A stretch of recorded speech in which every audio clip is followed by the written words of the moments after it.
आज लेकर आज क्या बोलते हैं, जो आप एग्जाम दिए थे 24 तारीख को इकोनॉमिक्स साइंस या कॉमर्स के स्टूडेंट, उनका मैं आंसर शीट यानी कि आंसर की लेकर आया हूँ। आंसर शीट तो नहीं, इसको आंसर की बोलते हैं।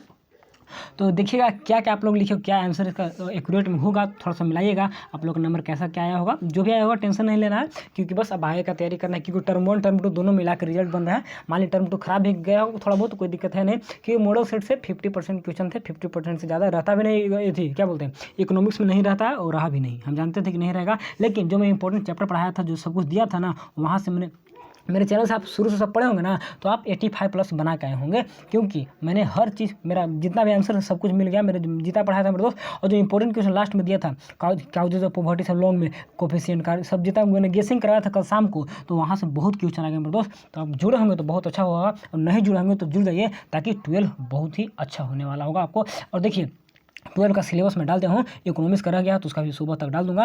पहले आज का आंसर की मिलाते हैं बिना टाइम वेस्ट किए हुए, 1 मिनट टाइम वेस्ट हुआ है, कोई दिक्कत नहीं। तो साइंस का और कॉमर्स का, ठीक है, आर्ट्स वाले जरूर देख लेंगे, क्योंकि आप लोग का हूबहू क्वेश्चन यहाँ से देखने को मिलेंगे, कुछ क्वेश्चन दे सकता है, तो आप लोग आइडिया आ जाएगा कि हम लोग को कैसा देगा, ठीक है। तो आर्ट्स वाले जरूर इसका आंसर देख लेंगे, और जो भी आपके मतलब क्या बोलते हैं दोस्त में आर्ट्स वाले होंगे तो उनको शेयर करिएगा वीडियो को, ठीक है ना। चलिए आंसर इन 5 को देना है, ठीक है, अति लघु वेरी शॉर्ट आंसर जो है, जिसमें आपको 2-2 नंबर का है, 5 क्वेश्चन दे देंगे। मतलब 5 में 1 सेकेंड, आंसर है नहीं 5 ना, तो हाँ 7 क्वेश्चन होंगे ना, इसमें 7 क्वेश्चन होंगे, 7 में आपको 3 4 5 6 7 में आपको 5 का आंसर देना है। वीडियो चल रहा है, चलिए साउंड वगैरह सब कुछ, चलिए सब कुछ ठीक है।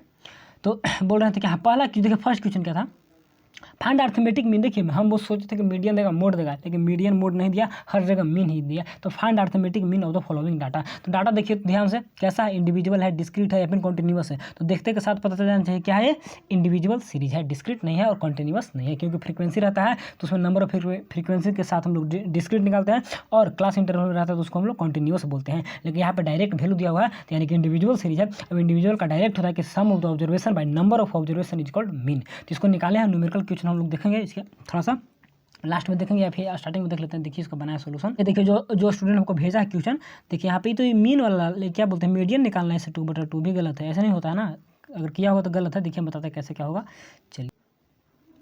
चलिए आंसर देखिए, थोड़ा सा मेरा राइटिंग अच्छा नहीं है तो मैनेज करेगा, मेरा इकोनॉमिक्स में नंबर भी कटा होगा शायद, हैंड राइटिंग अच्छा नहीं से करना। चलिए हम लोग अब सीधे डायरेक्ट आंसर देखते हैं। सबका नॉलेज आ गया आपका, मेरे दोस्त 1 सेकंड रुक जाइए, थोड़ा सा पेन के लिए, इसका भी पेन थोड़ा सा खराब। सबका नॉलेज आ चुका है, ठीक है। आंसर की class 11 economics final exam term 2 के लिए, और साथ ही साथ आप लोग का एग्जाम शायद खत्म हो चुका है, मैथ बचा होगा ना, जो भी है मतलब लास्ट है 12 स्टार्ट करिए, मैं डाल दिया हूँ सिलेबस, उसके बाद स्टार्ट करूँगा 1 तारीख से। फिर देखिए जब से बोलिएगा तब से स्टार्ट करूँगा। इंग्लिश इकोनॉमिक्स फुली तैयारी, फुली हर एक चैप्टर का MCQ अलग प्रैक्टिस, क्योंकि ऑब्जेक्टिव होना है तो चैप्टर वाइज प्रैक्टिस करा दूँगा, ताकि एक भी क्वेश्चन नहीं छूटेगा, और फुल में फुल नंबर लाना है हम लोग को। 99 स्कोर करना है इस बार, क्योंकि 98 तक पहुँच गया है तो रिकॉर्ड तोड़ना होगा, तो शुरू से लगना होगा। चलिए सेक्शन है देखिए, सेक्शन ए में हाँ वहाँ सब कुछ डिटेल हो गया था, यहाँ पर कुछ करेंगे नहीं, यहाँ पे हम लोग डायरेक्ट आंसर देखेंगे। 1 सेकंड, थोड़ा सा पेन नहीं चल रहा है इसी कारण। चलिए ठीक है, आगे बढ़िए क्या है, फाइंड अर्थमेटिक मीन, ठीक है। अर्थमेटिक मीन निकालना है तो इंडिविजुअल का डायरेक्ट मेथड लगाएंगे हम लोग, क्योंकि इंडिविजुअल डायरेक्ट मेथड आसान होता है, आप शॉर्टकट स्टेप डिवीजन हर तरीका से बना सकते हैं, लेकिन डायरेक्ट आसान होता है। जब डायरेक्ट में बहुत बड़ा डाटा दिया रहता है ना, तब हम लोग स्टेप या फिर शॉर्टकट का यूज़ करते हैं, लेकिन यहाँ पे सिंपल डाटा है तो डायरेक्ट का यूज़ करेंगे। तो डायरेक्ट में क्या होता है, किसी एक्स निकालते हैं, और देखिए एन मैंने क्या नंबर है, तो सारा नंबर निकालिए, ध्यान दीजिएगा फ्रीक्वेंसी नहीं नंबर है, तो समेशन ऑफ एक्स कर दिए, उसके बाद एन, तो summation of X by N, यानी कि sum of the observation by number of observation. देखिए नाउ 1 सेकंड, ये थोड़ा सा आगे का निकल गया ना, रुकिए यहाँ पे इसका, हाँ देखिए यहाँ पर है कोरिलेशन, यहाँ पे देखिए सब 1 सेकंड थोड़ा सा, हाँ चलिए ठीक है। मीन बराबर क्या होता है, समय यहाँ से ना sum observation by number of observation, 2 number करना था, तो थोड़ा सा लिखना होगा ना, तब ना 2 नंबर 2 देगा, डायरेक्ट बनाएगा तो 1 नंबर देगा ना, थोड़ा सा लिखना होगा। तो वहाँ पे समुद्र क्या 75 था, 75 बटा मिड करिए, यानी कि 9.375 यानी 9.37 अप्रोक्स में लिख दीजिएगा, तो आंसर आ जाएगा। क्योंकि आंसर में आगे पीछे होता है कोई दिक्कत नहीं, लेकिन स्टेप अच्छा होना चाहिए, स्टेप पे नंबर स्टेप मार्किंग मिलते हैं, तो आप आंसर पे मत जाइएगा, ठीक है। चलिए और इसके बाद सेकंड क्वेश्चन क्या था, चलिए सेकंड क्वेश्चन क्या था, डिफाइन मीन डेविएशन। देखिए हम बोले थे कि standard deviation, mean deviation, definition को रट जाइएगा। तो मीन डेविएशन देखिए मॉडल सेट में था क्वेश्चन। चलिए मीन डेविएशन देखिए क्या है, ये सब बताए थे, लेकिन थोड़ा सा याद किए होंगे तो अच्छा, नहीं तो फिर दिक्कत होगा ना। मीन डेविएशन क्या था, थोड़ा सा छोटा करते हैं, चलिए ठीक है। यहाँ पे इसको जूम करने में कट जा रहा है ना, नहीं ठीक तो है, अच्छा है, मिला रहे थे। चलिए मीन डेविएशन क्या है? मीन डेविएशन इज डिफाइन है, इसको कैसे डिफाइन करते हैं? अर्थमेटिक एवरेज ऑफ किस एब्सोल्यूट डेविएशन। एब्सोल्यूट डेविएशन का यह अर्थमेटिक एवरेज होता है, यानी कि अर्थमेटिक मीन होता है किसका? एब्सोल्यूट डेविएशन का, यानी कि क्या बोलते हैं एक्स माइनस मीन, यानी कि डेविएशन निकाल के और डेविएशन का मीन निकालते हैं तो उसी को हम लोग मीन डेविएशन बोलते हैं। ठीक है, डेविएशन का मीन निकालते हैं तो मीन डेविएशन, जिसमें साइन को इग्नोर करते हैं, of the various item from mean और मीडियन। मीन और मीडियन किसी से आप निकाल सकते हैं मीन डेविएशन, तो जो भी मीन और मीडियम में जो भी आइटम दिया हुआ है तो उस आइटम का हम लोग डेविएशन निकालते हैं और डेविएशन का फिर क्या करते हैं? मीन निकाल देते हैं, तो उसी को बोलते हैं मीन डेविएशन। तो यही डिफिनेशन था कि mean deviation define as the arithmetic average या arithmetic mean of absolute deviation. ठीक है, इतना भी लिख दीजिएगा तो हो जाएगा। अब द एब्सोल्यूट डेविएशन लिख के भी लिख सकते हैं कि वेरियस आइटम फ्रॉम मीन और मीडियन, हर चीज़ से निकाल सकते हैं। तो यही था मेरे दोस्त, लिखेंगे तो बहुत अच्छा, नहीं लिखेंगे तो आगे का क्वेश्चन देखिए कोई दिक्कत नहीं है, क्योंकि बोले थे कि डिफिनेशन रटने का चीज़ है, डिफिनेशन का रटना होगा, बार बार रटवाएं तो उसको पढ़ा के, तो रटा हो तो अच्छा बात है, नहीं तो डिफिनेशन में कुछ नहीं कर सकते हैं, इसमें रटा ही जाता है। चलिए आगे बढ़िए। चलिए what is weighted price index number. देखिए बोले थे कि index number correlation, measures of central tendency और एक कौन था? पॉवर्टी। बोले थे कि 4 चैप्टर बेहद इंपॉर्टेंट है, चारों को पढ़ जाइएगा, यानी कि एक चैप्टर में एक वीडियो बनाया था। मेजर ऑफ डिस्पर्सन का 2 था, मेजर ऑफ सेंट्रल बाकी सबका एक था ना, तो बोला था पढ़ने के लिए, नहीं पढ़ेंगे तो कोई दिक्कत नहीं है। अब आगे बढ़ते हैं। What is the weighted price index number. देखिए इसमें क्या लिखेंगे आप लोग, देखिए क्या था इसके बारे में थोड़ा सा चलिए क्या था?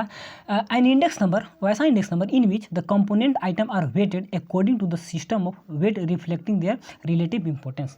कहने का मतलब वेटेड इंडेक्स नंबर वैसा होता है ना, किसी को मैंने खास वैल्यू नहीं देते हैं, हर एक मतलब होता है इंडिविजुअल का खास वैल्यू, इसमें खास वैल्यू नहीं देते हैं, हर एक अलग अलग वैल्यू और रिलेटिव वैल्यू हम लोग निकालते हैं वेटेड में। ठीक है ना, एक अर्थमेटिक में क्या होता है ना कि हर एक का खास वैल्यू होता है, लेकिन इसमें खास वैल्यू नहीं होता है। ये क्या करता है ना कि index number in which component item और weighted according to the some system of weights. मैंने वेट, जैसे मान ली वेट तो केजी, तो सबका केजी से वेट निकालते हैं, किलोग्राम में अलग निकल गया, या फिर आपको लीटर में मिली, मैंने किसी का खास वैल्यू नहीं निकलता ना, तो वही वेटेड होता है, और किसी जब खास में निकालते हैं तो वह अर्थमेटिक में निकलता है। तो वेटेड इंडेक्स नंबर का डिफिनेशन यही था, index number in which component item are weighted according to the some system of weight reflecting their relative importance. उसका रिलेटिव इंपॉर्टेंस रिलेट करके इंपॉर्टेंस निकालते हैं, लेकिन इसका डायरेक्ट हम लोग बोलते हैं कि इंडिविजुअल कोई खास जो होता है इंपॉर्टेंस उसमें नहीं देखा जाता है किसी भी आइटम का, तो उसको बोलते हैं वेटेड इंडेक्स नंबर। आगे बढ़ें। देखिए when did MNREGA act come into force, कब लागू हुआ? तो बोले थे कि डेट याद कर लीजिएगा या फिर इसका एम याद कर लीजिएगा, और एक और चीज़ बोले थे ना कि कब लॉन्च हुआ था, कौन डेट में, थोड़ा सा बताए थे, या डेट वगैरह याद किए होंगे तो बहुत अच्छा, नहीं तो एक नंबर कट गया, छूट गया। तो व्हेन डिड मनरेगा एक्ट क्या कब फोर्स हुआ था? तो 2005 में मनरेगा का पहले हम लोग भी जानते हैं, इसको नरेगा ही बोलते हैं ना, तो 2005 में लागू हुआ था। डायरेक्ट लिखोगे तो अच्छा है, लेकिन 2 नंबर का तो थोड़ा सा लिखना होगा ना। देखिए कैसे लिखे होंगे आंसर, देखिए लॉन्ग क्वेश्चन में दिया है ना, तो इसको लॉन्ग में देखेंगे ना, national rural employment guarantee act 2005 देखिए ना। तो दिस एक्ट क्या है? This was the act pass in 2005 में, and scheme the national rural employment guarantee scheme था, नरेगा जिसको बोलते हैं ना, लॉन्च इन फरवरी 2006 में। देखिए लॉन्च हुआ था फरवरी 2006 में और पास हुआ था 2005 में। तो क्या बोल रहा है क्वेश्चन में, क्या बोल रहा है? देखिए when did MNREGA come into force, मैंने कब फोर्स में आया, मैंने कब वह लागू हुआ। ठीक है ना, तो लागू कब हुआ? तो वहाँ पे क्या था, एक था लॉन्च और एक, देखिए 2006 में लॉन्च दिखा रहा, पास हुआ तो 2005 में, तो कब लागू हुआ? पास हुआ तो 2005 होगा ना, जब पास हुआ तो लागू हो गया। अब उसको स्पेशल लॉन्च किया गया होगा तो अलग चीज़ है, लेकिन यहाँ पे 2005 ही करेक्ट आंसर होगा। आप लोग थोड़ा सा गूगल करके देखिएगा, कन्फर्म और कमेंट वगैरह करिएगा, नहीं तो मेरे अनुसार 2005 ही होगा। ठीक है, आगे देखें।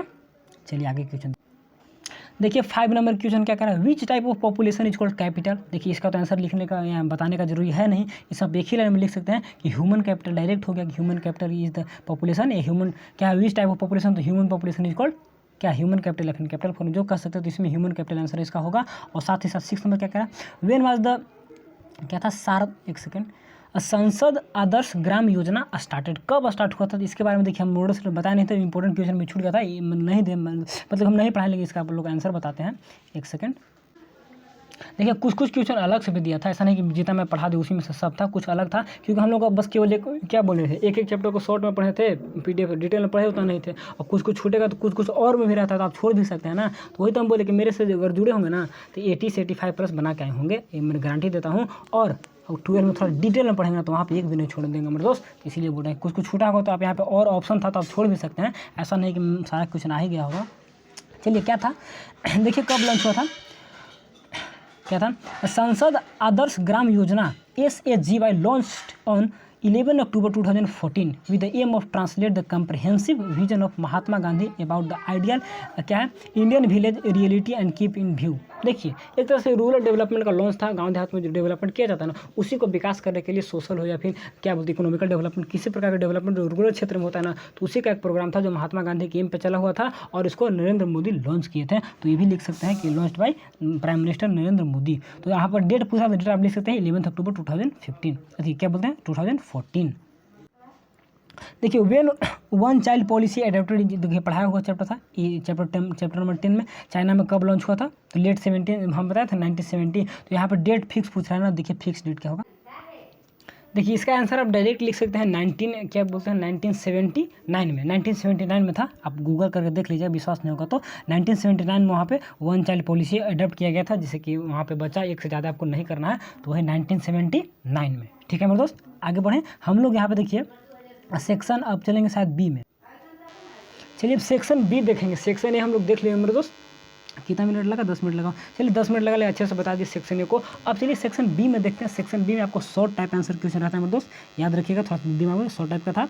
और आगे बढ़िए आंसर यानी 5, यहाँ पर भी 7 क्वेश्चन रहेंगे, 7 आपको 5 देना है, जो 3 नंबर के रहेंगे और 15 नंबर के इसका यानी कि आएगा, यानी कि आपको 5 बनाना है 7 में से। तो चलिए पहला क्वेश्चन क्या है, the following data show the holding agriculture house hold in the village and calculate the क्या है average holding agriculture house hold. Average यानी कि मीन निकालना है, तो यहाँ पे मीन ही निकालने के लिए बोल रहा है। तो देखिए सीरीज कैसा है, देखिए सीरीज यहाँ पे आपको डिस्क्रीट है क्योंकि फ्रीक्वेंसी दिया हुआ है और साथ ही साथ क्या दिया है, फ्रीक्वेंसी के साथ साथ आपको सीरीज दिया हुआ है। तो अगर डाटा दिया है फ्रीक्वेंसी दिया है तो इसको डिस्क्रीट सीरीज बोलते हैं। तो डिस्क्रीट सीरीज में कैसे मीन निकालते हैं मैंने बताया था, लेकिन फिर भी देखिए क्या बोले थे कि डिस्क्रीट सीरीज है। तो 1 मिनट लिख दिया कि दिस इज डिस्क्रीट सीरीज आप लोग को समझने के लिए। तो by using the direct method, हम लोग डायरेक्ट मेथड यूज करते हैं जब डाटा थोड़ा सा छोटा रहता है, तो कोई बड़ा डाटा है नहीं, तो 30-40 है, तो डायरेक्ट मेथड यानी कि स्टेप डेविएशन भी कर सकते हैं यहाँ पे, या फिर आप क्या बोलते हैं एज्यूम्ड मीन मेथड भी कर सकते हैं, यानी कि 10-10 मान सकते हैं बीच में से, किसी को ये मान के बनाए होंगे तो बहुत अच्छा। और फिर तो हम डायरेक्ट से बना दिए हम, तो आप जैसे बनाना चाहते हैं बनाइएगा, कोई दिक्कत नहीं है, आंसर सेम आता है। चलिए एक्स दिया है, एफ भी दिया है, हम लोग एफ एक्स निकाल लेते हैं, ठीक, और समेशन ऑफ एफ एक्स निकाल लेते हैं। एफ एक्स निकालिए यानी कि देखिए 30 दूनी 60 हो गया, ठीक, 4 को 16 160, फिर 6 5 300 निकालिए, फिर 6 5 300 इसका हो गया, और 7 दूनी 14 यानी 140, और फिर 8 80, सबको जोड़ लिए तो 1410 आया, और फिर समेशन ऑफ एफ यानी कि इसको जोड़ लिए तो इसका आ गया हम लोग का 20 आया। तो यहाँ पे डायरेक्ट निकाल देंगे कि summation of f x by summation of f. देखिए summation of f x by summation of f यहाँ पे कर दिए, और यहाँ पे आंसर आ गया हमको 52, यानी कि इसका आंसर कितना होगा 52 होगा। बना होगा तो बहुत अच्छा, नहीं बनाएंगे तो कोई दिक्कत वाला बात नहीं है, दूसरा क्वेश्चन भी आप बना सकते थे, ठीक है। और आंसर गलत भी होगा तो तब कोई दिक्कत नहीं मेरे दोस्त, क्योंकि स्टेप पे नंबर मिलते हैं, आंसर पे नंबर नहीं मिलते हैं। चलिए आगे बढ़िए।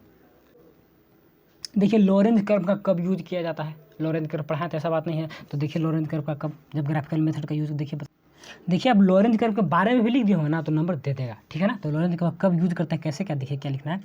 It is a graphical method of studying dispersion. जब डिस्पर्सन क्या है, फिर दो डाटा के रिलेशन देखते हैं ना, डिस्पर्सन ग्राफिकल मेथड से दिखाना रहता है, तब हम लोग लॉरेंज कर्व का यूज करते हैं। तो इसका आंसर यही हो गया। लेकिन थोड़ा सा अगर आप वो भी नहीं लिखेंगे तो ऐसा भी लिखते हैं कि Lorenz curve is a cumulative percentage curve in which percentage of cumulative frequency combined with the percentage of a other item such as profit income. यानी कि कम्युलेटिव फ्रीक्वेंसी परसेंटेज में हम लोग निकालते हैं आइटम का, इनकम का और फ्रीक्वेंसी का, दोनों का कम्युलेटिव फ्रीक्वेंसी करके निकालते हैं। ग्राफ हम बना के दिखाएं तो लॉरेंज कर्व कैसे बनता है, तो अगर इसको भी लिखेंगे ना तो अच्छा है, नहीं तो भी लिख दिए हो ना कि it is the graphical method of studying dispersion, एक लाइन में, तो नंबर दे देगा, क्योंकि हूबहू अगर एक्यूरेट लिखते हैं तभी नंबर मिल जाता है, कम और बेसी का बात नहीं होता है।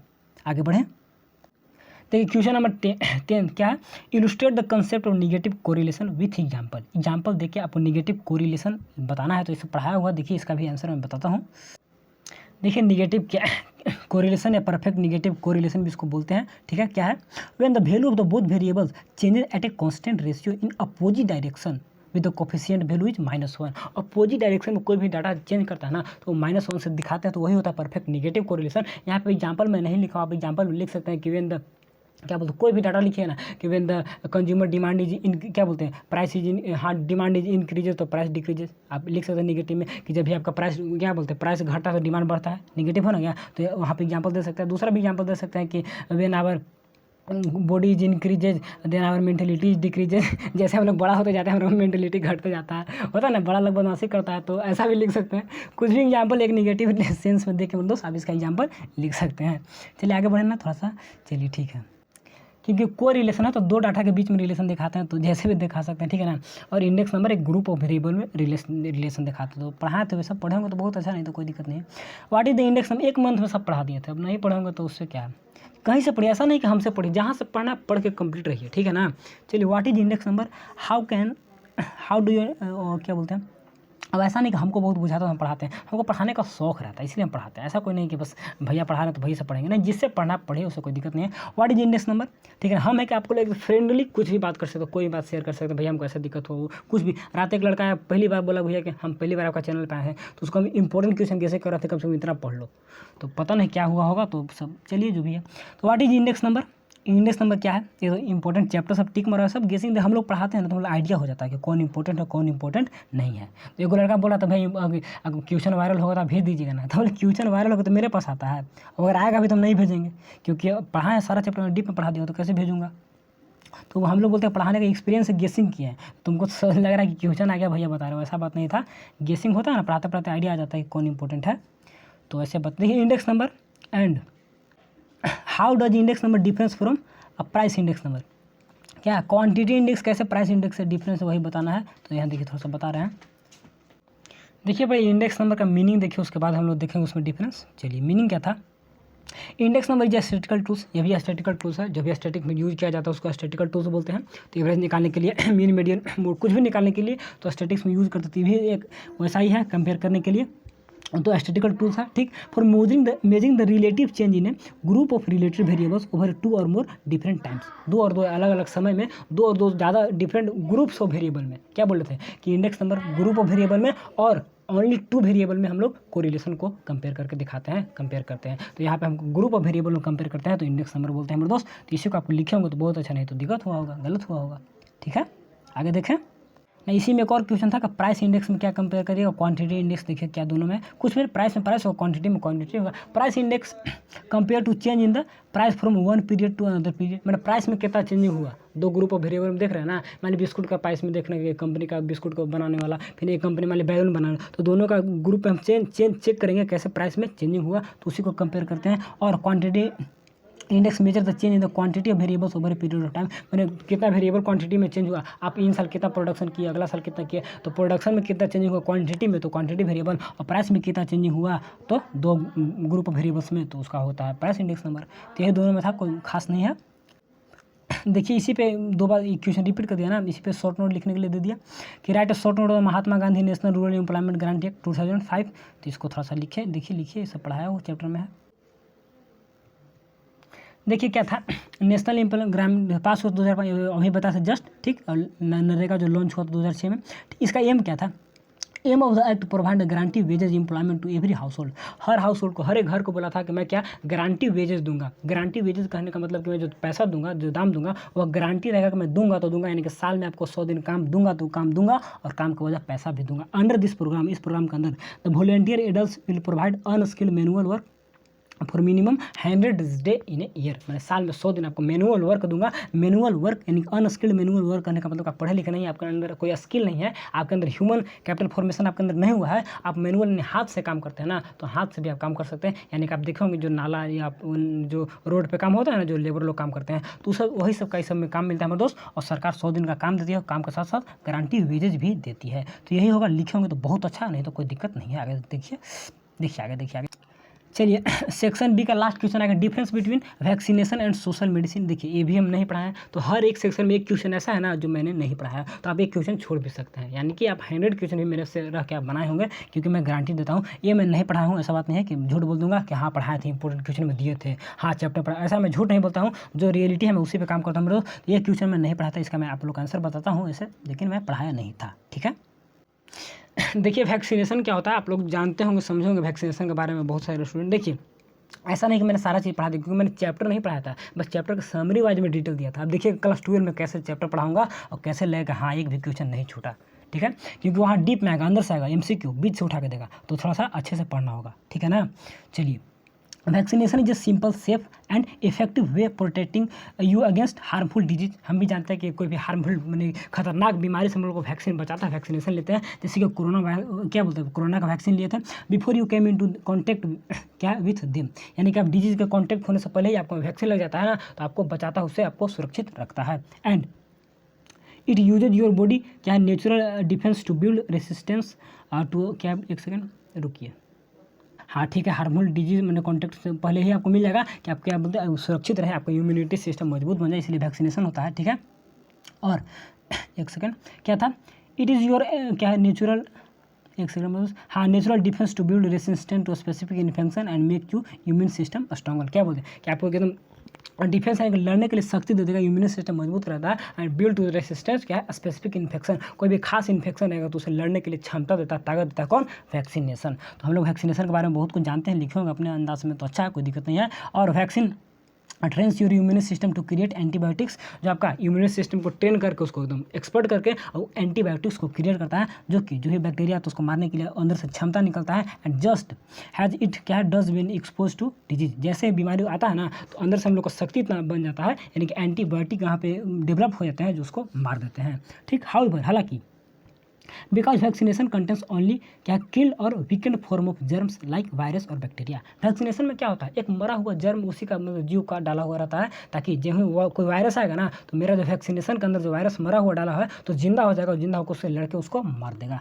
तो वही उसमें करा कि किल्ड और वीकेंड फॉर्म ऑफ जर्म उसमें डाले रहते हैं, वायरस और बैक्टीरिया रहते हैं। And they do not cause disease put to क्या रिस्क ऑफ इट्स एप्लीकेशन, वो कोई डिजीज का काउज नहीं बनता, कोई बीमारी उससे आपको नहीं होता है। और put it risk of it's complication, मैंने उसका कोई जलन तो कॉम्प्लिकेशन करने का मतलब कि जो जटिल होता है जटिल, तो उसका जटिलता से कोई आपको प्रभावित नहीं होगा, बस मरा होगा या फिर उसका मतलब वीक कोई मैंने उसका पावर नहीं रहता उतना, जब ही कोई बैक्टीरिया आता है ना तो फिर उसको लड़ने के लिए क्षमता रहता है, लेकिन शरीर को कोई नुकसान नहीं पहुँचाता। हम लोग भी जानते हैं थोड़ा बहुत।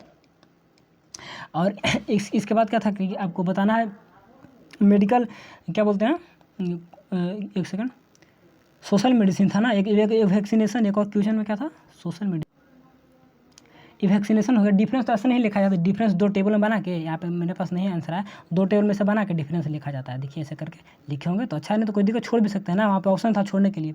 तो हम लोग देखते हैं कि इसे मेडिसिन क्या था, सोशल मेडिसिन क्या होता है। मेडिसिन के बारे में बहुत सुने, लेकिन सोशल मेडिसिन क्या होता है उसके बारे में आज पहली बार जानेंगे। देखिए सोशल मेडिसिन क्या होता है, थोड़ा सा आप लोग को जानने को मिलेगा नया चीज़।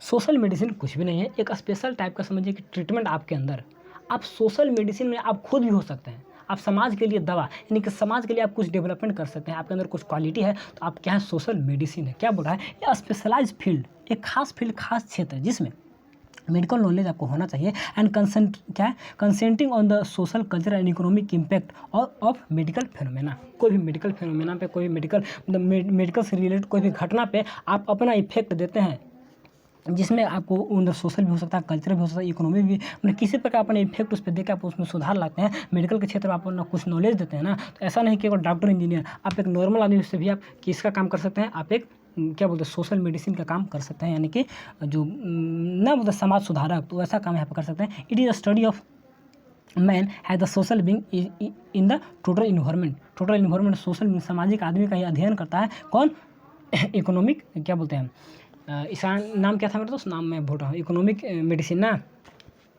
एक सेकेंड, इकोनॉमिक मेडिसिन नहीं, इसको सोशल मेडिसिन बोलते हैं, तो सोशल मेडिसिन काम करते हैं। इट क्या it seeks to understand to health disease and क्या social condition are interrelated, seeks to understand मैंने इससे रिलेटेड, यानी कि समझ क्या हाउ हेल्थ डिजीज और सोशल कंडीशन आर क्या इंटर रिलेटेड, मैंने कैसे एक दूसरे से सब कुछ जुड़ा हुआ है, क्या बीमारी के साथ साथ सामाजिक हेल्थ वगैरह सब कुछ, तो है ना बोले सोशल आदमी आप कैसे हैं। और the create condition in which understanding can lead to healthier society, और ऐसा कंडीशन को डेवलप करता है कि जिसमें क्या बोलते हैं, in which this understanding can lead the healthier society. मतलब कि देखिए सोशल मेडिसिन कहने का मतलब सामाजिक दवा, सामाजिक दवा कोई वैसा दवा नहीं है कि आप मार्केट जाकर खरीद के ले आइएगा और दीजिएगा, लो सामाजिक दवा है तो समाज में डेवलपमेंट करो या मेडिकल के क्षेत्र में डेवलपमेंट करो, नहीं, दवा का यूज होगा, ऐसा नहीं कि नहीं होगा। दवा का यूज के साथ साथ आपका इंटरनल, आपका सोशल और आपका कल्चरल किस प्रकार का नॉलेज है उस पर भी प्रभावित होता है। तो इसको मैंने पढ़ाया नहीं था टॉपिक का, तो थोड़ा सा मेरे लिए भी थोड़ा सा नया लग रहा है, तो इसको थोड़ा समझाने में दिक्कत हुआ होगा, लेकिन फिर भी जितना मैं समझा पाया उसके मेरे अनुसार उसको आप समझिए, और बहुत ही अच्छा किए होंगे तो ठीक है, तो छोड़ भी सकते हैं, मैंने पढ़ाया नहीं था, कहीं से पढ़े होंगे तो बहुत अच्छा है। तो वैक्सीनेशन दोनों का डिफरेंस देख लिए। अब हम लोग लास्ट सेक्शन को देखते हैं।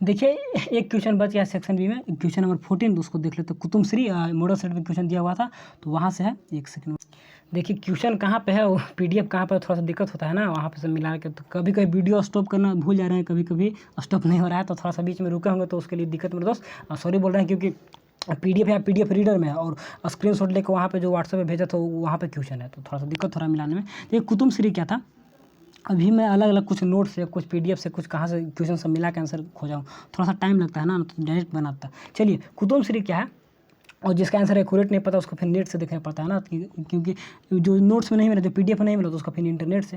तो सारा कुछ यहाँ पे मिल चुका, थोड़ा बहुत दिक्कत हुआ होगा तो उसको मैनेज करिएगा। चलिए व्हाट इज कुतुब श्री, यह भी आपका मॉडल सेट का था। तो कुतुब श्री भी पॉवर्टी इरेडिकेशन यानी गरीबी हटाने वाला प्रोग्राम था, और साथ ही साथ वुमेन एम्पावरमेंट जो बोलते हैं ना, महिला सशक्तिकरण यानी कि महिला को पावर देना, तो इसका एम था। और programme implemented by the state poverty क्या है, इरेडिकेशन मिशन, SPEM द्वारा इसको लागू किया गया था, SPEM द्वारा इसको लागू किया गया था। Of the state of Kerala सरकार की थी कब, 1998 होगा शायद, देखते हैं 1998 में। देखिए 1998 में, थोड़ा जूम करते हैं ना, देखिए 1998 में लागू किया था केरला सरकार, तो गरीबी हटाने वाला था, महिला को शक्ति प्रदान करने वाला था, और SPEM द्वारा इसको लागू किया गया था। SPEM का स्टेट पॉवर्टी इरेडिकेशन मिशन, और साथ ही साथ इस फाउंडर वाज क्या है, अटल बिहारी वाजपेयी। तो इसको भी पढ़ाए थे, मॉडल सेट में बताए थे कि मॉडल सेट कम से कम कंप्लीट करके जाइएगा। आगे देखें सेक्शन हम लोग का, चलिए सेक्शन सी में हम लोग आए, लास्ट सेक्शन में दोस्त। वीडियो कितना बड़ा हुआ, आधा घंटा 10 मिनट का और बनेंगे, तो टाइम कितना दिया होगा, टाइम के थोड़ा सा कमेंट करिएगा। आप लोग टाइम कितना दिया था, 1 घंटा दिया था कि 1.5 घंटा, थोड़ा सा कमेंट करिएगा, और बाकी तो होगा देखा जाएगा। चलिए सेक्शन सी में देखिए कोफिशिएंट ऑफ कोरिलेशन हर एक मॉडल सेट में था। VVI इसको बोल दिए थे कि आया होगा, लेकिन थोड़ा सा यहाँ पे डिफिकल्ट दे दिया था, क्योंकि पॉइंट में आंसर आ रहे थे, और पॉइंट में मीन भी निकाला, तो पॉइंट में हर चीज़ पॉइंट में आ गया था, तो थोड़ा सा टफ दे दिया था। अगर डायरेक्ट मेथड से बनाइएगा तब, अगर दूसरा मेथड स्टेप डेविएशन शॉर्टकट से बनाइएगा तो उसमें नहीं आएगा पॉइंट में, मान लीजिए नहीं भी आ सकता है, लेकिन मैं उससे नहीं बनाया हूँ, उससे आपको बताया भी नहीं था, क्योंकि डायरेक्ट बताया था, डायरेक्ट आसान होता है, डायरेक्ट का फार्मूला आसान होता है, और स्टेप डेविएशन और शॉर्टकट का फार्मूला थोड़ा सा बड़ा हो जाता है, फार्मूला एक तरह से लेंदी टाइप का कहिए ना, इसीलिए हम लोग डायरेक्ट में शॉर्टकट फार्मूला से यूज़ के बनाते हैं। तो देखिए मैंने बनाया हूँ, थोड़ा सा टाइम लगा इसमें, देखिए बनाया है कैसे, क्या पॉइंट बता गया था, आप लोग नहीं बना होंगे तो कोई दिक्कत नहीं, थोड़ा दे दिया सा पॉइंट पे। देखिए क्या करना है, बता दें कि एक्स निकालना रहता है।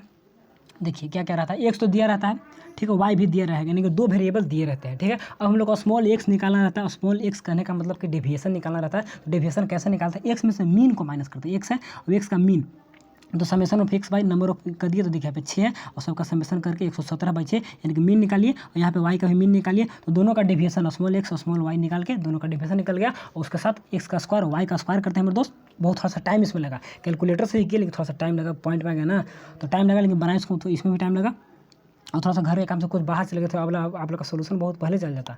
और साथ ही साथ फिर एक्स वाई निकालते हैं, आप लोग पढ़ेंगे मॉडल सेट, या हमसे तो बहुत अच्छा आसानी लगा, लेकिन थोड़ा सा इसमें टाइम लगेगा, वहाँ पर भी आप नहीं बनाओगे जब में इसको, तो बहुत अच्छा, क्योंकि थोड़ा सा पॉइंट में दे दिया। अब पता नहीं स्टेप डेविएशन या शॉर्टकट से पॉइंट में आता है कि नहीं आता है, लेकिन इससे तो पॉइंट में आ गया, पॉइंट में आ गया, थोड़ा सा टाइम लग गया। तो इसमें फार्मूला आसान है ना, इसका छोटा है ना, उस सबका फार्मूला थोड़ा सा बड़ा है, तो इसीलिए उसका हम लोग यूज कम करते हैं। फिर समेशन ऑफ एक्स स्क्वायर निकालते हैं, समेशन ऑफ वाई स्क्वायर, तो समेशन ऑफ एक्स स्क्वायर आएगा हम लोग का 17.5, और समेशन ऑफ वाई स्क्वायर आएगा 23.36, और समेशन ऑफ एक्स वाई आएगा 12.2। तो सब कुछ डाटा आगे यही करना रहता है, स्मॉल एक्स स्मॉल वाई निकालिए, एक्स स्क्वायर वाई स्क्वायर। अब देखिए कैलकुलेशन में मिस्टेक भी हो सकता है, हमसे भी आपसे भी एग्जामिनेशन कहीं भी, लेकिन उस पर नंबर नहीं मिलते हैं, नंबर स्टेप वाइज मिलते हैं, ठीक है मेरे दोस्त, स्टेप सही से रहना चाहिए, नंबर मिल जाते हैं। तो चलिए यहाँ सब कुछ डाटा निकल गया, अब डाटा का यूज करके, एक सेकेंड कहाँ गया, ऊपर नीचे चला गया, एक सेकंड रुक के, थोड़ा सा वीडियो रोकना। देखिए यहाँ पर है डायरेक्ट R बराबर कोफिशिएंट ऑफ कोरिलेशन लिखे होंगे, जिसको R से डिनोट और स्मॉल r से करते हैं। तो R बराबर summation of X Y by summation of root under X square by root under Y square. तो सभी का वैल्यू यहाँ पे बैठा दी, 12.2 था, और इसका आया था 17.5, इसका आया था 23.36। देखिए 12.2 हो गया, और देखिए 17.5 का अंडर रूट निकालने में दिक्कत होगा ना, तो हम लोग 60 मान लिए, तो 60 के चर्चों को 16 होता है, तो 4 आएगा, तो 4.1 थोड़ा सा बढ़ा दिया, और 70 है तो, और साथ ही साथ 1 या 2 कर सकते हैं। यहाँ पे देखिए 23 है, यानी कि हम 50-25 यानी 5 निकालिए, यानी कि 4.8 निकालिए, 25 का होता है ना, तो थोड़ा सा कम कर दिए, कम करके यानी कि 4.8 करके निकाल के 23 का हो गया, तो अप्रोक्स निकाल दिए। और 12 देखिए 19.6, यानी कि इसको कैलकुलेशन करें तो 0.6 यहाँ पे अप्रोक्स में आया, यानी कि 0.75 से लेकर 0.25 के बीच में आया, यानी कि मॉडरेट डिग्री ऑफ कोरिलेशन इसको आप बोल सकते हैं। तो मॉडरेट डिग्री ऑफ कोरिलेशन यानी moderate degree of positive correlation लिखे होंगे तो बहुत अच्छा, नहीं तो लिखना नहीं था, बस निकाल के वैल्यू रख देना था। तो वैल्यू में आंसर आगे पीछे हो सकता है, इसके लिए मैं जिम्मेवारी नहीं लेता हूँ, आंसर पर आप डिपेंड मत रहिए। ठीक है ना, आंसर आगे पीछे हो सकता है, तो कैलकुलेशन प्रोसेस अच्छा होगा तो नंबर मिलेगा, नहीं तो दिक्कत होगा। आगे देखिए अब 60 नंबर में अर्थमेटिक मीन निकालना है। तो सीरीज कौन है, कॉन्टिन्यूस सीरीज है, या फ्रीक्वेंसी डिस्ट्रीब्यूशन सीरीज भी इसको बोलते हैं। तो देखिए इसको हम लोग कैसे निकालेंगे, बहुत ही आसान है। देखिए अर्थमेटिक मीन निकालना है, यानी कि कॉन्टिन्यूस फ्रीक्वेंसी डिस्ट्रीब्यूशन सीरीज है।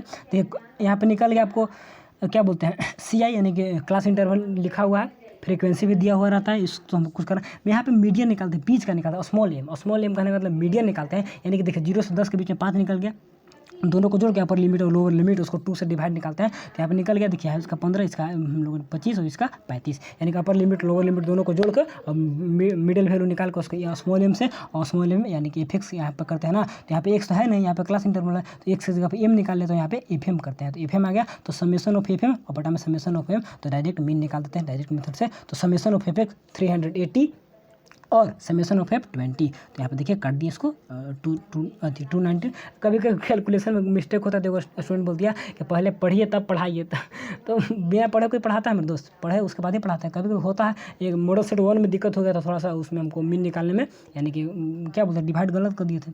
तो कभी कभी मिस्टेक होता है ना, तो हो सकता है मिस्टेक, उसमें क्या है, मैं भी तो स्टूडेंट हूँ, ऐसा 12-20 बार दिया, ऐसा मैं थोड़ा मैं 10 साल से पढ़ा रहा हूँ, बस थोड़ा सा अनुभव है मेरा, कोई खास अनुभव है नहीं मेरे दोस्त, बस एज ए फ्रेंड पढ़ना है और साथ में जुड़े रहना है। चलिए आगे देखिए, हमसे जितना होता है ना, मैं उतना 100% देने का कोशिश करता हूँ कि मैं आप लोग को बेस्ट से बेस्ट दूँ, थोड़ा बहुत मिस्टेक होगा नहीं तो होता है। चलिए देखिए VVI कल रात में 7 बजे हमको टेलीग्राम मैसेज किए थे, टेलीग्राम में डाले थे कि काउजेज ऑफ प्रॉपर्टी सबसे फर्स्ट में बोले थे कि VVI है, इसको आप टिक मार लीजिए, क्योंकि क्लास 10th में या फिर और भी कंपटीशन एग्जाम में रहता है, VVI टॉपिक है, हर बार देखने को मिलता है मेरे दोस्त। हम लोग एग्जाम देते हैं तो हम लोग पता चलता है कि हाँ यह टॉपिक इंपॉर्टेंट है, हम लोग जुड़े हैं, समाज से जुड़े। देखिए मैं सोशल आदमी हूँ ना, मैं हर जगह जुड़ा रहता हूँ, मेरा टीचिंग लाइन या फिर आर्ट्स वगैरह करियर में थोड़ा सा हमको ज़्यादा मन लगती है सब चीज़ में, तो सोशल स्टार्टिंग से हूँ, तो सबको जानता हूँ कैसे क्या है।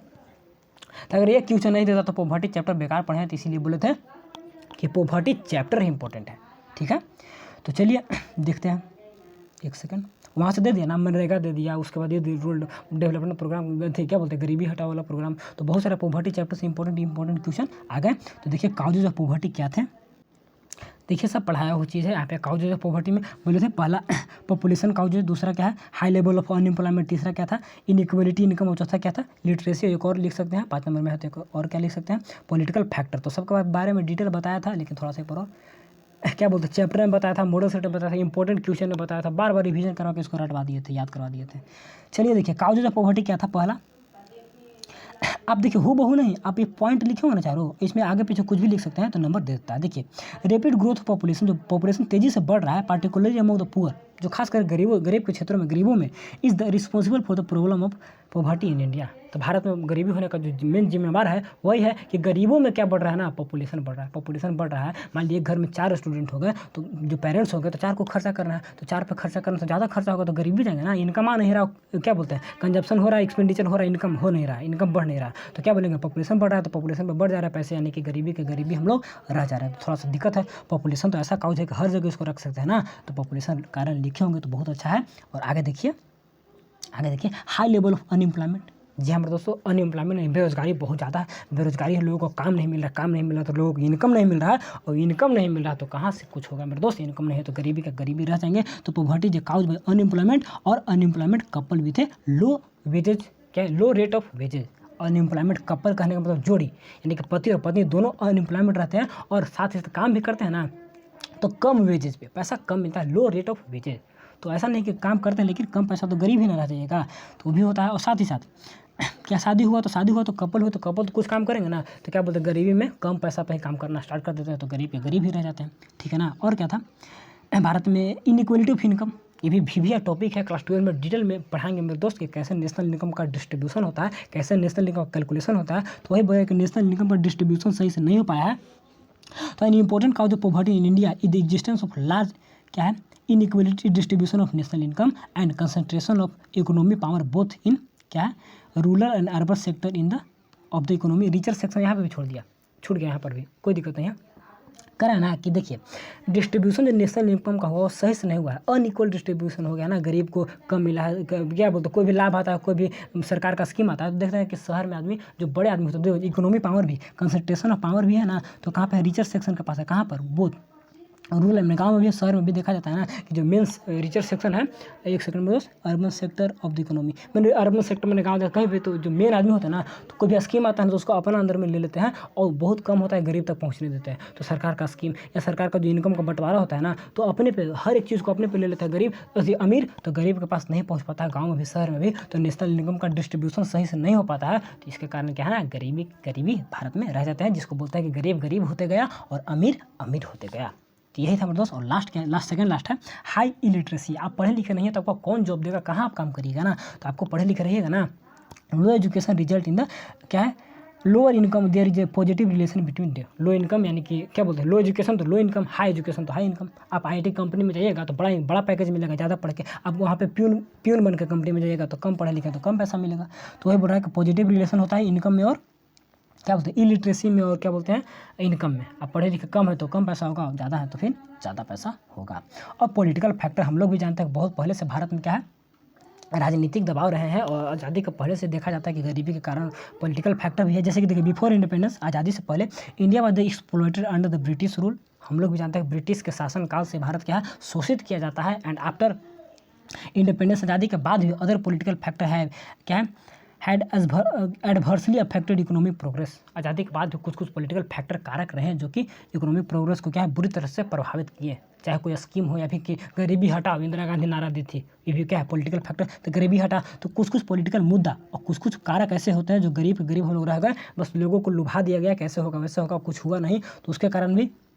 और कुछ हम लोग का प्रोग्राम भी अनसक्सेसफुल रहा। हमारी 1991 का जो सुधार हुआ था तो भी उतना सक्सेस नहीं रह पाया, ठीक है। और economic policy are formulated to promote interest of the richer section of the society, poor people and suffer in their progress. एक सेकंड, जो भी पॉलिसी का निर्माण होता है ना, तो माइंड में रख के रिचर सेक्शन का कहाँ लाभ जा रहा है, अंबानी को लाभ हो रहा है कि नहीं हो रहा है, उसको माइंड में रख के कोई भी पॉलिसी को बनाया जाता है कंट्री में। तो वही कह रहा है ना कि रिचर सेक्शन को माइंड में देखते हुए कि इकोनॉमिक पॉलिसी आर फॉर्मुलेटेड बनाया जाता है, कैसे, promote the interest of richer section of the society. Richer section को मैंने उन लोग का बढ़े, and poor people are the suffer in the progress. इस प्रोग्रेस में गरीब लोग सफर होते हैं, पीड़ित होते हैं। यानी कि अमीर को देखा जाता है इंटरेस्ट, अमीर का इंटरेस्ट बढ़े, ऐसा लाभ लाऊं जिसमें अमीर का बढ़े, अमीर अपना पैसा खर्च करे, जिससे कि सरकार का भी डेवलपमेंट हो। तो देखते हैं ना कैसे क्या फार्मूला, पॉलिटिकल फैक्टर कैसे क्या होता है। तो यही सब बात है मेरे दोस्त। जैसे कि अग्निदल पे जो अभी जो क्या बोलते हैं, अग्निवीर पे जो हंगामा हुआ कि पैसा सरकार बचाएगी, ऐसे करेगी वैसे करेगी, तो पैसा बचाएगी तो सबको यहाँ पर सवाल उठा है ना। जो श्रुति शर्मा भी बोली थी, जो हाईएस्ट टॉपर लड़की, तो बोली कि नहीं, जो नेता लोग का पेंशन बंद करिए। जो एक बार नेता जीत गए तो उन लोग का पेंशन क्यों देता है, पेंशन बंद करिए ना। तो नहीं, नेता अपना देखता है ना, नेता समझ रहे हैं, पेंशन को बिल पास करवाएंगे तो बिल कौन पास करेगा, नेता लोग। तो उन लोग अपना बिल पास करवाएगा, पेंशन का मामला नहीं ना करवाएगा। तो यही सब पॉलिटिकल फैक्ट है हमारे दोस्त, ताकि हम लोग गरीब के गरीब ही रहेगा भारत के लोग।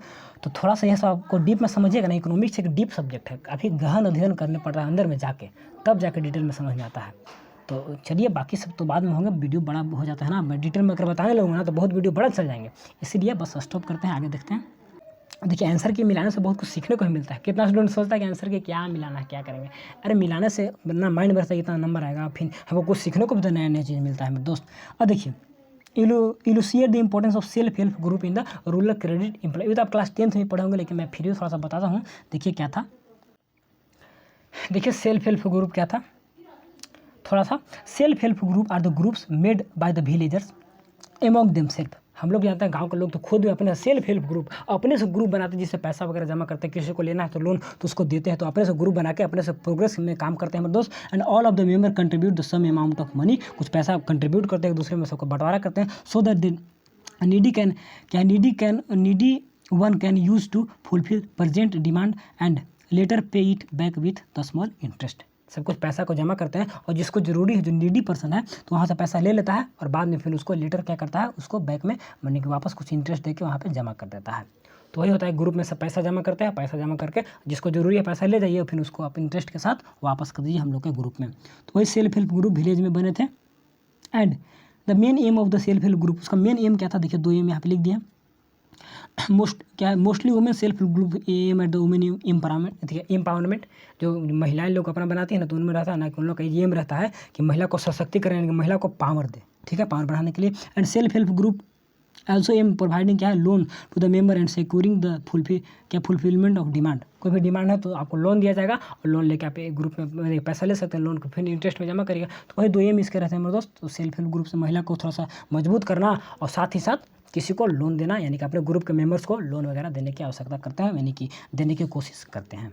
आगे देखिए लास्ट क्वेश्चन। देखिए इसको भी नहीं पढ़ाए थे, यानी कि हर एक सेक्शन में एक एक क्वेश्चन है जो हम नहीं पढ़ाए थे, यानी कि मेरे से पढ़े होंगे तो हर एक सेक्शन में एक एक क्वेश्चन छूटेंगे। हम लोग को 2-2 छोड़ना है तो कोई दिक्कत नहीं, यानी कि फुल में फुल आप मेरे से बना के गए होंगे मेरे दोस्त, अगर शुरू से पढ़े होंगे हर एक चैप्टर को। तो यानी कि 1 मंथ या 1.5 मंथ से अगर जुड़े होंगे तो बहुत अच्छा रिजल्ट किए होंगे, नहीं तो कोई दिक्कत नहीं, जहाँ से पढ़े होंगे बेस्ट किए होंगे। अब मैं भरोसा दिलाता हूँ, और 12 में तो मैं कराऊंगा मेरे दोस्त। तो लास्ट है ग्लोबल वार्मिंग। मैं अगर नहीं भी बताया तो इसके आप कुछ भी आप सोच के अपने अनुसार भी लिख सकते हैं कि कैसे टेम्परेचर बढ़ता है, कैसे क्या ग्लोबल वार्मिंग से वाटर सिस्टम क्या बोलते हैं, वाटर साइकिल में क्या बोलते हैं कमी देखने को मिलता है, जल चक्र हर चीज़ प्रभावित होता है ना, फिर ग्रीन हाउस इफेक्ट वगैरह। तो आप 2-4 लाइन लिख सकते हैं इसके बारे में, ऐसा नहीं है कि मैंने पढ़ाया नहीं तो आप लिख नहीं सकते हैं। And why the global warming क्या है, करंटली क्या इन्वायरमेंट इशू का क्यों मुद्दा बन गया है। तो हम लोग भी यानी कि मोटर बाइक से धुआं निकल रहा है, फ्रिज से CFC गैस निकल रहे हैं, क्लोरोफ्लोरोकार्बन निकल रहे हैं, कार्बन मोनोऑक्साइड हो गए, कार्बन डाइऑक्साइड हो गए, ऑक्साइड ऑफ नाइट्रोजन ऑक्साइड, ये सब जो गैस है, जो क्लोरोफ्लोरो गैस या कार्बन जो निकलते हैं ना, तो ये सब क्या है, ये सब ग्लोबल वार्मिंग प्रभावित करते हैं। देखिए ना मैं बताता हूँ कुछ, देखिए बताता हूँ। देखिए अब मैं आपके भैया जिसको टीचर लोग से कम समझ में आता है, वो स्टूडेंट से या दोस्त या जब भैया लोग से ज़्यादा समझ में आता है। मैं भी देखा हूँ टीचर से कम, टीचर से लजाता, मैंने बात नहीं कर पाता, पूछ नहीं पाता है, लेकिन स्टूडेंट समझाते हैं ना टीचर, मैंने कोई किसी को तो ज़्यादा समझ में आता है, मैंने देखा हूँ। आप एक एजेड यानी कि हम लोग का, यानी कि आप लोग अगर इंटर साइंस में होंगे तो परवेज सर से जितना समझ में आएगा उतना बसंत सर से नहीं आएगा। बसंत सर का तो टेक्निक बहुत पुराना है, तो बहुत सारे होते हैं ना, तो आप यंग से पढ़िएगा ना तो ज़्यादा समझ में आता है, क्योंकि वो जस्ट पढ़ा है और खुद समझेगा उसके बाद समझाएगा, तो ज़्यादा अच्छा रहता है ना। तो आप लोग से मैंने रिक्वेस्ट करूंगा, जो जाना है आप लोग को रिजल्ट बेस्ट करना है तो आगे भी, क्योंकि वहाँ भी इकोनॉमिक्स 10 चैप्टर 10 यूनिट 12 चैप्टर पढ़ने मेरे दोस्त, यानी कि 5-6 माइक्रो में और 6 मैक्रो में पढ़ने। उसका सिलेबस सुबह तक मैं डाल दूंगा, तो टेंशन लेना नहीं। देखिए ग्लोबल वार्मिंग क्या है, कितना मिनट का वीडियो बन चुका है, वीडियो शायद चलिए 42-43 यानी अप्रॉक्स 45 मिनट का, कोई दिक्कत नहीं मेरे दोस्त, थोड़ा सा मेहनत टाइम लगता है, तो थोड़ा सा मैं डीप में समझाने का कोशिश करता हूँ, ना तो ऐसे आंसर लिख के बस घुमाता रिकॉर्डिंग करके हो गया। लेकिन नहीं, मैं चाहता हूँ कि आप लोग का डीप नॉलेज हो, डीप सब्जेक्ट है, तो जितना अंदर तक जाके इकोनॉमिक्स आप करियर भी बना सकते हैं, ऐसा बात नहीं है, ठीक है। सेक्रेटरी जनरल का नाम सुने होंगे, उस पद तक जा सकते हैं अगर आप इकोनॉमिक्स से पढ़ते हैं, या फाइनेंस मिनिस्टर जो, या फिर जो कंट्री को चला रहे हैं ना, कौन चला रहा है, इकोनॉमिस्ट, ठीक है। मनमोहन सिंह क्या थे, इकोनॉमिस्ट। अरुण जेटली क्या थे, तो इकोनॉमिस्ट अर्थशास्त्री लोग बहुत काम करते हैं। तो चलिए मैं अभी ज़्यादा डिटेल नहीं करूँगा। क्या था global warming, global warming is aspect of climate change, ठीक है, referring to the long term rises of planet क्या है टेम्परेचर, यानी कि लॉन्ग टर्म में लंबे समय में देखा जाएगा कि जो प्लानट का टेम्परेचर बढ़ रहा है उसी को रेफर करता बताता है। And global warming is aspect of climate change, climate change का एक एस्पेक्ट है, मुद्दा है, नजरिया है, जिससे कि क्लाइमेट प्रभावित होते हैं। और किसको रेफरिंग करता है, referring to long term rise in temperature, जो बढ़ रहे हैं उसी को बताता है कि टेम्परेचर बढ़ रहे हैं, साथ ही साथ क्लाइमेट चेंज हो रहे हैं। तो ग्लोबल वार्मिंग यही बताता है मेरे दोस्त। आगे इसका कारण क्या है, कारण देखिए बहुत ही अच्छा यहाँ पे आंसर लिखे हैं कि cause by the increase in concentration of greenhouse gases, carbon monoxide, carbon dioxide, oxide of nitrogen, oxide of sulphur, ये सब क्या CFC गैस, तो सब ग्रीन हाउस गैसेस है। कार्बन मोनोऑक्साइड हाँ बता दिया ना, तो ये सब गैसेस का नाम याद रखिएगा ना तो अच्छा रहता है। मैं तो क्लास 10 से सब याद है हमको। और एटमोसफेयर में बढ़ते हैं mainly from the human activity such as burning of fossil fuels, carbon dioxide निकलते हैं ना फॉसिल, तो यही सब कारण है जिससे क्या होता है। और फार्मिंग से भी, खेती के एक देते हैं ना, खेत में सब जला देता है, तो जलाने से क्या होता है, बर्निंग से निकलता है क्या बोलते हैं कार्बन डाइऑक्साइड, तो यह सब प्रभावित करता है। ग्रीन हाउस गैसेस हैं जो कि ह्यूमन एक्टिविटी के कारण भी निकलते हैं, तो ऐसा प्रभावित करता है, कारण होगा। और साथ ही इसका इफेक्ट क्या, प्रभाव क्या है, ये भी आप लिखे होंगे ना तो बहुत ही अच्छा हो गया होगा। देखिए इकोनॉमिक्स वगैरह में थोड़ा सा आगे पीछे अपना जिसके साइंस में फिक्स लिखना रहता है, इसमें थोड़ा सा कि आगे पीछे भी लिख सकते हैं, नंबर मिल जाता है, थोड़ा सा सेंस मिलना चाहिए। ग्लोबल वार्मिंग स्ट्रेसेस क्या है, ecosystem through the temperature rises, water shortage, सब कुछ होता है इसके कारण। क्या एक सेकंड, इसका प्रभाव क्या है, स्ट्रेचर इकोसिस्टम को प्रभावित करता है, ठीक है ना। और साथ ही साथ टेम्परेचर में राइज होते हैं, वाटर शॉर्टेज, पानी में कमी देखने को मिलता है, सूखा पड़ जाएगा ना, पूरा टेम्परेचर पर हर जगह सूखा सूखा पड़ जाएगा, तो पानी में शॉर्टेज हो जाएगा, ठीक है। इंक्रीज इन क्या फायर थ्रेट, फायर थ्रेट यानी कि आग लगने का धमकी, यानी कि जो रिक्स होता है ना आग ज़्यादा लगेगा, क्योंकि हीट इतना है ना कि जंगल में अपने में क्या फ्रिक्शन होकर यहाँ पे हीट जनरेट हो जाएंगे, तो यह सब कारण होते हैं ना, ये इफेक्ट प्रभावित होते हैं। और ड्रॉफ्ट सूखा हो जाता है हर जगह, वीड्स एंड पेस्ट इन्फेक्शन, यानी कि वीड्स खरपतवार होते हैं, पेट्स छोटा छोटा जो कीड़ा मकोड़ा, तो वो सबका हमला हो जाता है, सूखा होता है ना, तो सूखा कारण वे सभी क्या बोलते हैं पौधे पे हमला करने लगते हैं। And intense form of damage and salt infection. Salt infection कहने का मतलब कि यहाँ पे एक नया टर्म मिला है हम लोग को, इंटेंस फॉर्म ऑफ डैमेज, मैंने बहुत गहन रूप से डैमेज होता है, प्रभावित होता है हर चीज़। And salt infection, salt infection करने का मतलब कि साल्ट का इन्वेंशन मैंने होता है कि हमला करना, तो साल्ट का हमला होता है। तो साल्ट का हमला कहने का मतलब क्या हुआ ना कि साल्ट जैसे कि ग्लेशियर पिघलेंगे, टेम्परेचर बढ़ेंगे तो ग्लेशियर पिघलेंगे, तो ग्लेशियर पिघलेंगे तो सारे जो अच्छे पानी थे तो सब जगह समुद्र मिलेंगे, तो साल्ट का यानी कि समुद्र, मेरा सेंस वही है कि समुद्र मिलेंगे तो पानी खरा हो गया, तो पानी खरा हो गया तो साल्ट का इन्वेंशन यानी कि साल्ट का हमला हो गया, यानी हर जगह साल्टी वाटर देखने को मिलेंगे, फ्रेश वाटर बर्बाद होंगे। तो यह सब इफेक्ट है, प्रभाव है मेरे दोस्त साल्ट वाटर पर। थोड़ा सा मैं अपने सेंस के अनुसार बताया हूँ कैसा हुआ, मैं इसको थोड़ा सा अच्छे से पढ़ नहीं पाया हूँ, तो देखिएगा तो मेरे अनुसार वही है कि सब पानी क्या है खत्म होंगे, फ्रेश वाटर और साल्ट वाटर का प्रकोप बढ़ेंगे। तो 45 मिनट का वीडियो बना, लेकिन काफ़ी डिटेल में, काफ़ी डीप में हर एक चीज़ को बताया हूँ मेरे दोस्त, पढ़ाने के बावजूद भी चाहते हैं कि मेरे भैया 12 तक मेरे को ऐसे सपोर्ट करते रहें, तो बस जुड़ जाना है, कमेंट करना है, ताकि मैं खुश रहूँ कि हाँ मेरे से पढ़े हैं मेरे दोस्त, मेरा पढ़ाई आप लोग को समझ में आ रहा है। ठीक है मेरे दोस्त, तो बस कुछ भी सीखा तो वीडियो को लाइक जरूर करिएगा आज, और चैनल पर नए होंगे तो सब्सक्राइब कर लीजिएगा, नहीं तो बहुत अफसोस होगा कि नहीं भैया को छोड़ दिए थे। और तब तक लिए खुद से पढ़िए, आगे बढ़िए, तूफान मचा दीजिए। जय हिंद, जय भारत मेरे दोस्तों।